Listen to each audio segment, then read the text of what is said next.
Salut tout le monde, c'est Rai. Aujourd'hui, on se retrouve sur World of Tanks Modern Armor. C'est celui qui est sur console, pas sur PC du coup.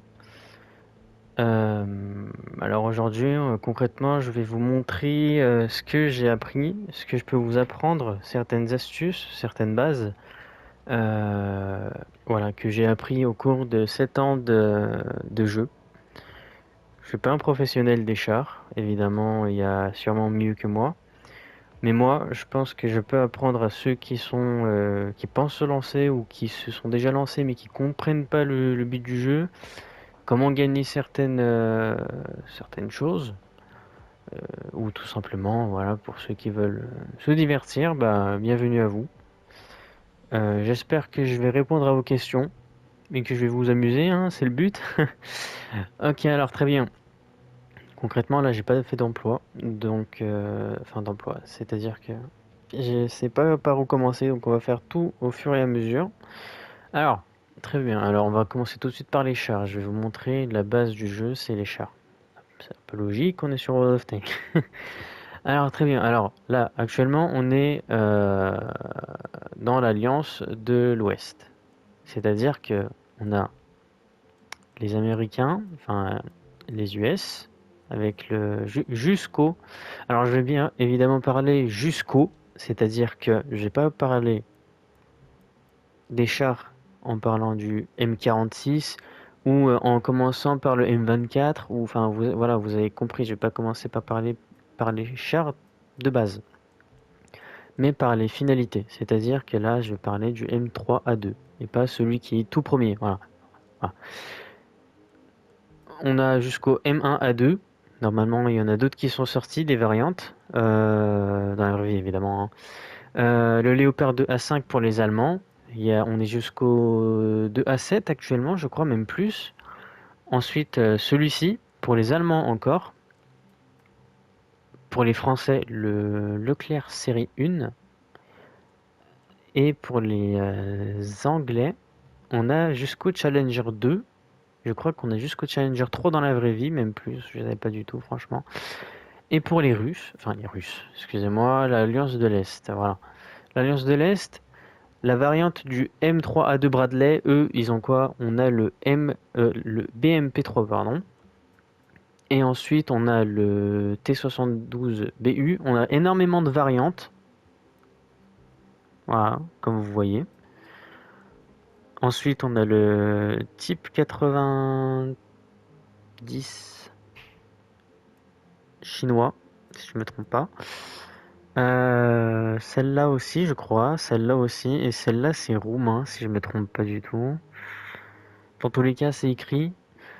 Voilà. Et ensuite, on a celui-là qu'ils ont rajouté, que je trouve un peu inutile.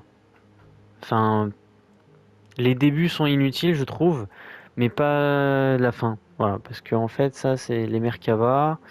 Voilà. Mais quand on vient voir au début, en fait, c'est un Sherman. Voilà, concrètement, c'est un Sherman. C'est pas quelque chose, c'est pas un char à lui-même. Enfin, c'est une modernisation. Voilà, ça, c'est les tyrans, c'est ceux qui sont de doctrine russe. Et ensuite, on a celle-ci, par exemple, qui est en fait une variante de la M60 américaine, enfin US, excusez-moi. Tout simplement, voilà. C'est juste des variantes. Enfin, c'est juste qu'ils ont modernisé et qu'ils ont rajouté. Et je trouve que c'est un peu, enfin, on l'a déjà. Donc voilà. Mais par exemple, celle-là, enfin, celle-là aussi, c'est une M60. On voit très bien du moteur, du motorisation. Mais les Merkava, par exemple, c'est une bonne idée de les ajouter, je trouve. Parce que c'est un gameplay qu'on n'a pas. Voilà, c'est un nouveau développement du jeu. Ensuite, tout de suite, on passe au chef de char. Si vous êtes des débutants en soi, est-ce que ça sert à quelque chose? Je sais pas, je pourrais pas vous répondre. Mais, enfin, si je pense que je peux vous répondre, parce que moi, en tout cas, je les ai presque jamais utilisés. Ça fait depuis un an environ que je commence à les utiliser et encore, franchement, c'est juste un tout petit rajout, c'est pas énorme. Voilà. En fait, c'est quand vous rajoutez un chef de char, vous pouvez ajouter des compétences en plus. C'est-à-dire que la compétence, tac, voilà, moi par exemple pourrais, pour pour ce personnage, j'ai rajouté tout ça. Tout ça ici, là, comme ça. Et voilà. Franchement, en plus, ça coûte pas d'argent parce qu'en fait, on en gagne. Voilà, ceux qui sont comme ça, on les gagne. Voilà, vous voyez. Et ceux qui sont en 3D, on va dire, comme ça, voilà, vous voyez. Ça, c'est... vous pouvez gagner ça dans les boîtes, évidemment, vous pouvez. Ou même dans les Season Pass, que je reviendrai tout de suite après. Alors, l'une des parties les plus intéressantes de la vidéo, je pense que ça va être celle-là. Concrètement, je vais commencer par une phrase. J'ai mis 0 € dans le jeu. Ça fait plus de 7 ans que je joue. Enfin, j'ai joué sur la Xbox, puis là sur la Play, mais c'est pas le même compte. Donc, bref, voilà. Tout simplement, j'ai mis 0 € sur le jeu et vous voyez très bien en haut à droite mes ressources, tout simplement. Comment on fait? Concrètement, c'est même si vous mettez aucun revenu sur le jeu, vous allez quand même gagner des ressources. C'est pas comme sur Call of Duty, sur Rainbow Six, où vous êtes obligé de mettre de l'argent pour acheter le Season Pass pour avoir les pièces rares du jeu, on va dire. Vous voyez. Donc, en fait, juste en faisant le Season Pass, vous pouvez gagner des jours premium, de l'argent, enfin des pièces. Mais ce qui est le plus important, le plus intéressant, c'est ça. Les pièces d'or. Ça, en fait, le jeu, même si vous mettez 0 €, vous en gagnez. Et au fur et à mesure des saisons, vous en cumulez 2000 pièces et vous achetez un Season Pass. Et ensuite, il vous rembourse les 2000, plus il vous offre, évidemment, ce genre de pack, de coffre. Et dans ces coffres-là, vous pouvez même gagner, vous gagner 275 pièces, même 475 parfois. Enfin, en fait, c'est rentable. Juste, tu joues et t'es rentable. Toi, donc, voilà. En plus, si tu l'achètes, enfin, tu gagnes des petits trucs, des tanks qui sont assez cool, qui sont bien, qui sont importants quand même. Par exemple, le T72 sans variante. Celle-là, c'est le vrai T72 sans les variantes. Que j'ai gagné dans un Season Pass de je sais plus quelle année. Mais c'est des choses qu'on peut garder, enfin c'est bien. Même celui-ci, celui-là, un tank coréen, Corée du Sud, que j'ai gagné celui du saison dernier, tout simplement. Qui est assez, j'ai pas testé franchement, faudrait que je le teste. Mais ça doit être à peu près comme le M1 Abrams. Alors on passe cette fois-ci aux opérations. Les opérations, qu'est-ce que c'est? Ils jouent énormément avec cet endroit d'ailleurs. C'est des missions, tout simplement, qui vous font gagner des XP ou autre chose, tout simplement. Autre chose, ça veut dire vous gagnez des emblèmes, vous gagnez des pièces, vous gagnez parfois, c'est rare, mais des chars, pas des chars de fou quand même, hein. C'est des chars normaux, c'est des chars standards, mais ça fait toujours plaisir à gagner. Et voilà. Sinon, ensuite, en fait, on a des OP de saison. Les opérations de saison, c'est ce qui vous permet d'évoluer dans le Season Pass. Donc là, quotidienne, en fait, on avait deux. De base, vous saviez, c'était 3 ou même 5. En fait, en quotidien, c'était plus simple. Là, ils ont compliqué les choses. Mais bon, c'est pour que vous jouez, évidemment. En fait, cette fois-ci, par exemple, vous faites repérer 6 ennemis. Vous gagnez 2 points, on va dire ça, c'est des points. Et en fait, vous en cumulez 5 et vous passez un palier, tout simplement. Voilà. C'est parfois chiant si vous jouez pas, c'est compliqué de finir le pass. Si ça vous... Mais sinon, en soi, ça peut être bien, franchement, c'est... Voilà, c'est quelque chose à faire. Et voilà, on passe ensuite, excusez-moi, au contrat. Les contrats, qu'est-ce que c'est? Les contrats, en fait, c'est C'est un sorte d'engagement, bah, c'est un contrat tout simplement, c'est un contrat vous pour gagner un char au final. Vous avez des étapes, vous en avez 8, c'est écrit. En fait, ils vous disent de faire, de remplir des étapes, c'est-à-dire aider à infliger. Ensuite, on a parfois repérer. Non, repérer, je crois on n'a pas, mais gagner des batailles, oui, voilà. Enfin, c'est des défis tout simplement. Et ça, vous avez des jours, vous avez un laps de temps pour le finir. Si vous le finissez pas, bah vous perdez rien, en tout cas. Mais vous gagnez pas le char, hein. Euh, donc, pour gagner de l'argent ou des équipements, tout simplement, même si vous dites, ouais, il reste 10 jours, ouais, il reste 20 jours pour ce char, je pourrai jamais le terminer, engagez-vous quand même à faire le contrat, parce que même si vous ne gagnez pas le char, en finissant des étapes, par exemple, ici, où, bah, on gagne 7000, ensuite, ici, on gagne 4200, on gagne des équipements, c'est du bénéf, c'est voilà, tout simplement. Et je vous conseille aux débutants de le faire, même tout le monde, hein. Enfin, moi je le fais toujours. Ça me fait des pièces en plus. Parfois, ça fait même des jours premium en plus, comme ici, hein, regardez, ouais, des jours premium vraiment, c'est comme ça, c'est vraiment donné, ça fait plaisir. Voilà. Cette fois, on va parler du véhicule. Voilà, c'est l'une des plus importantes choses du jeu, c'est de savoir ce qu'on conduit, ce qu'on utilise. Donc, avant de commencer une partie, qu'est-ce qu'on fait? On vient analyser toujours le véhicule qu'on utilise pour évidemment connaître nos atouts, mais aussi nos faiblesses. Ce char, je ne l'ai jamais utilisé, c'est le Challenger 2, je l'ai gagné mais je ne l'ai jamais utilisé, donc qu'est-ce que je fais en premier? Je viens tout de suite, je regarde où sont mes faiblesses, où sont mes points forts. Enfin, c'est toujours à peu près la même chose, hein. C'est toujours à l'avant qu'on est costaud, c'est le but d'un char, et c'est toujours à l'arrière qu'on est le plus vulnérable. Voilà. Donc, qu'est-ce que je fais en bataille? Je me tourne jamais le dos ou le côté à un véhicule ennemi. Celui-là, c'est pas l'un des meilleurs exemples, parce que enfin, le Challenger 2, je sais pas si on est beaucoup à aimer ce char. Moi, ma préférence, ça va pour le M1A2 ou le Léopard 2A5, concrètement. Pourquoi? Parce qu'en fait, on a un très très gros blindage. Voilà, à l'avant, vous voyez très bien, c'est pas possible il nous touche. Même concrètement, je crois que c'est impossible de, de, de, de, de se faire toucher. Quand je dis toucher, c'est de se faire blesser, hein, de perdre des points de vie à l'avant du tourelle, car c'est énormément blindé. Et celui du 2A5,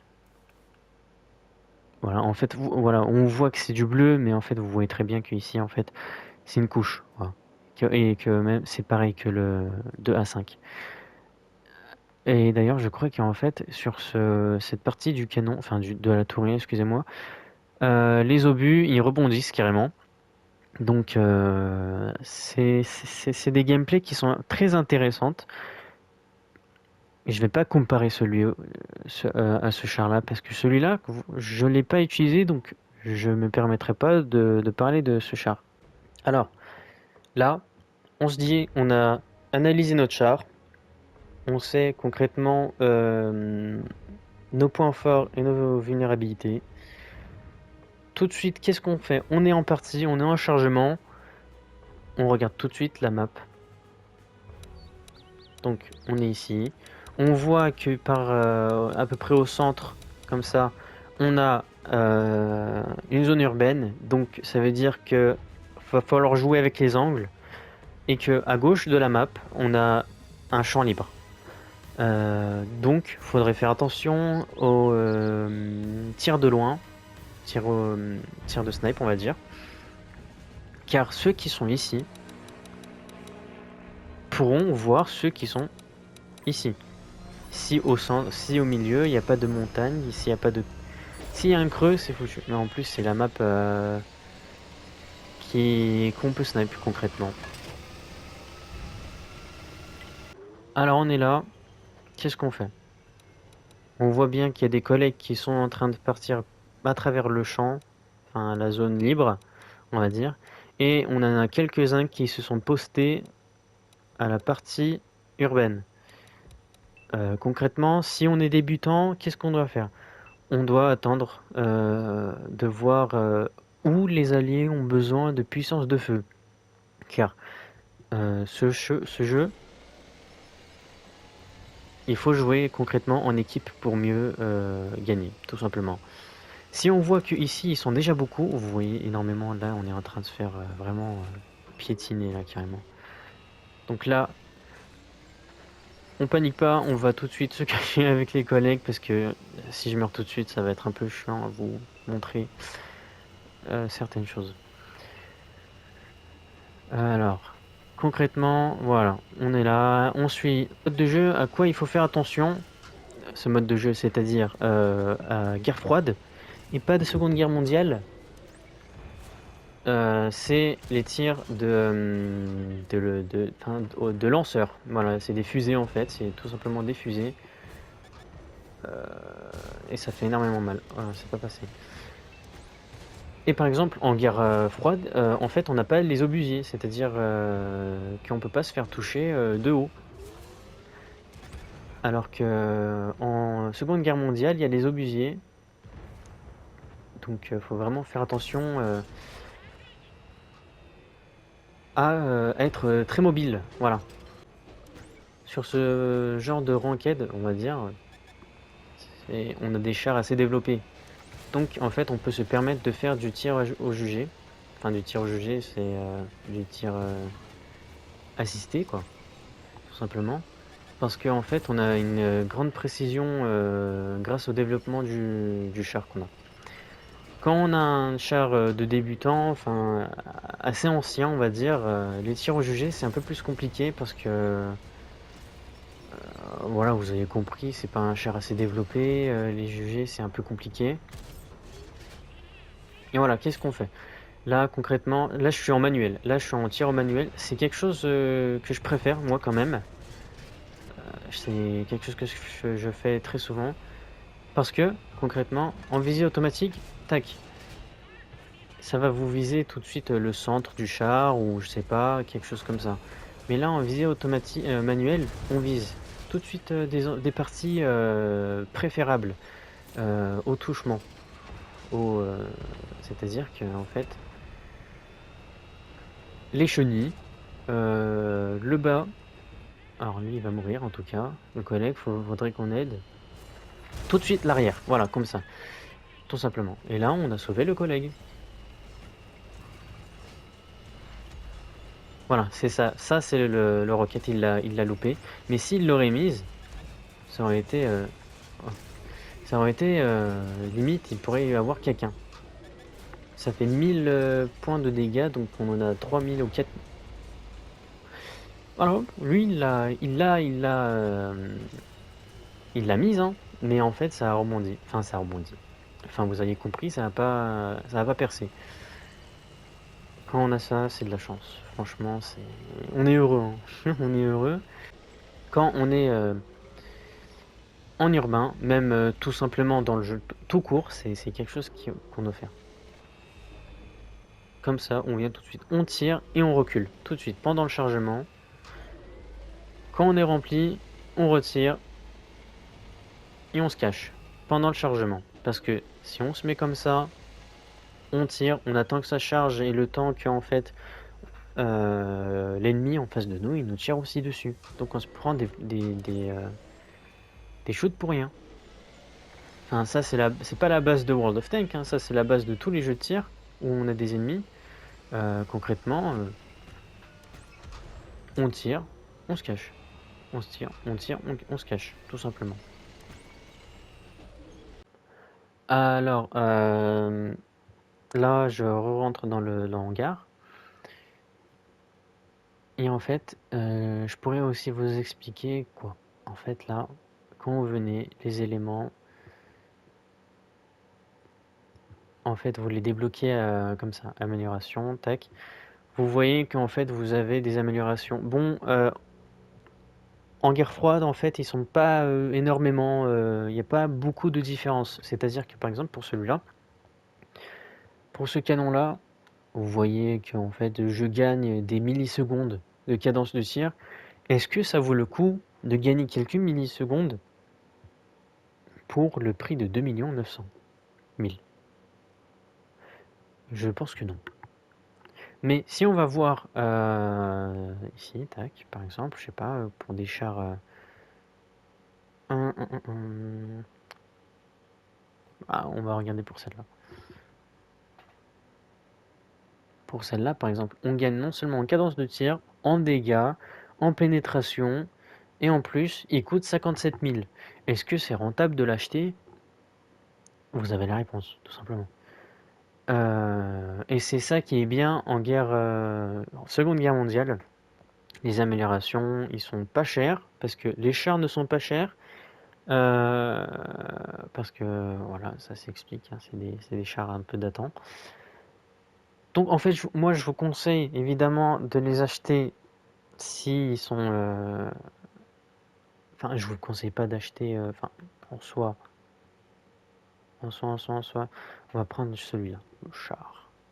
Moi je l'ai acheté en soi, donc je peux pas vous montrer. Ah oui, mais je l'ai maxé carrément. Tac, on va voir celle-là. Voilà, regardez. Celui-là c'est quoi? Ça c'est un 4, char 4. Donc là on vient, on voit en vrai... Est-ce qu'on a énormément de différences? Celui-là, je peux pas voir parce qu'en fait, faut mettre. Quand vous avez ça, c'est qu'en fait, il faut changer le tourelle, tout simplement. Voilà. Vous venez, vous changez le tourelle, et ensuite, vous pouvez installer ce canon-là. Sans ce tourelle-là adéquat, vous pouvez pas installer celui-là. Tout simplement. Là, cette amélioration-là, il coûte 2000. Avant, c'était pas comme ça les prix. D'après ce que je me rappelle, c'était beaucoup plus cher. Donc là, en fait, même si vous êtes en char 4, même pour le kiff, en vrai, vous pouvez le faire, tout simplement. Mais en venant prendre le 2A5, cette amélioration-là pour 2 900 000, moi je le ferai pas en tout cas. Ceux qui l'ont fait, franchement, vous écrirez si vous voyez concrètement, réellement la différence. En tout cas, moi je pense pas que je le verrai pour 2 900 000. Vraiment, si j'ai tout fini, tout fini, tout fini, je l'achèterai. Pourquoi pas? Si voilà. Sinon, vous pouvez acheter le moteur parce qu'on a une réelle différence à peu près vite fait. Alors voilà, la guerre froide, ça coûte cher. La guerre froide, ça coûte vraiment très cher. Donc, est-ce que je vous conseille d'améliorer? Alors là, je vais vous montrer avec un char français. Là, concrètement, il coûte 1 100 000. J'achète toujours les tourelles parce qu'en fait, quand vous achetez les tourelles, qu'est-ce que c'est? Quand vous achetez les tourelles, en fait, ça augmente votre point de vie de votre char. C'est étrange, mais c'est comme ça. Vous achetez une tourelle et ça augmente le point de vie de votre char. Voilà, vous voyez très bien là. Avant de finir la vidéo, je vais vous expliquer les trois types de gameplay qu'on a en guerre froide. Et même d'autres côtés aussi d'ailleurs. Alors on a les chars éclaireurs qui sont les chars éclaireurs qui sont rapides. Ce genre de gameplay c'est plutôt pour faire du rush on va dire. Bon, pas avec ce char là, mais surtout avec ce char là par exemple parce que celle-là il est rapide, il est petit et il arrive à se faufiler partout. En fait, la plus grande majorité des personnes qui jouent avec ce char tournent autour de l'ennemi. Concrètement, il tourne vraiment autour de l'ennemi, c'est pas une blague, c'est vraiment, il tourne autour de l'ennemi en tirant, et en fait, le temps que la tourelle de l'ennemi essaye de se calibrer sur ce char-là, et qu'en non seulement il tire, il le rate, celui-là, il a déjà fini. Lui, il a déjà fini le taf. Ce genre de char, c'est chiant quand tu l'as en face de toi. Ensuite, on a les chars standards basiques. Je pense pas que j'ai besoin de vous les expliquer, mais quand même, je vais le faire. Ça, c'est les chars de combat principal. Ça, c'est... Vous pouvez faire ce que vous voulez avec, franchement. C'est comme... vous pouvez faire des tirs de loin, de près, enfin, vous avez vu dans le gameplay de tout à l'heure. Et ensuite, on a les chars, les chasseurs de chars, comme ça. Bon, celui-là, il est un peu space. Pourquoi? Parce que le tourelle, il bouge. La tourelle, elle bouge, pardon. Euh, elle bouge. Enfin, elle est rotative. Normalement, la plupart ne bougent pas. Surtout en Seconde Guerre mondiale. Euh, eux, ils ont quoi? Ils ont une très grande puissance de feu. Pas celui-là. Enfin, celui-là, si aussi, mais surtout celui-là. 1150 de dégâts. Alors, on va regarder tout de suite la cadence de tir. Alors, une. On va dire qu'une. On a juste un. Ça veut dire quoi? Concrètement, je vous explique vite fait. C'est qu'en fait, on fait une tir. Enfin, un tir, excusez-moi. Je confonds énormément. Je m'excuse. Ne me jugez pas, s'il vous plaît. Euh, par seconde. Par minute, excusez-moi. Une tir par un. Si c'était par seconde, ça aurait été assez space. En fait, lui, il va recharger pendant 60 secondes. Ou même quelque chose comme ça. Je l'ai pas testé, donc.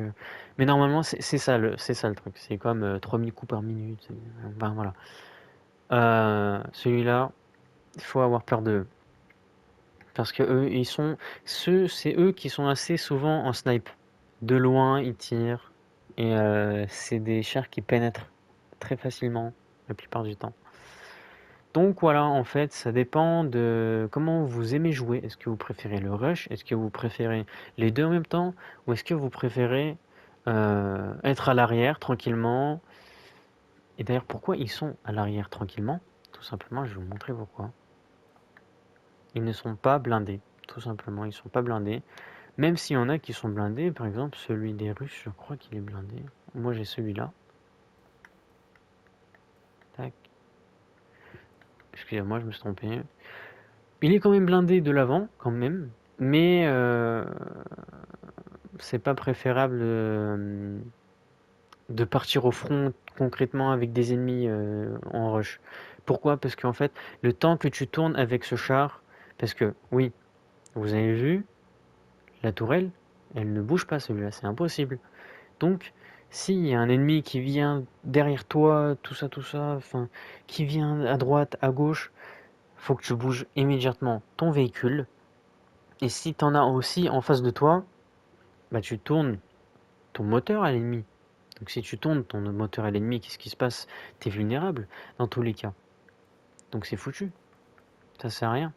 Donc c'est toujours préférable de faire des tirs de loin, de la base, sur ce genre de véhicule. Avec ce genre de véhicule. Pas sur ce genre de véhicule.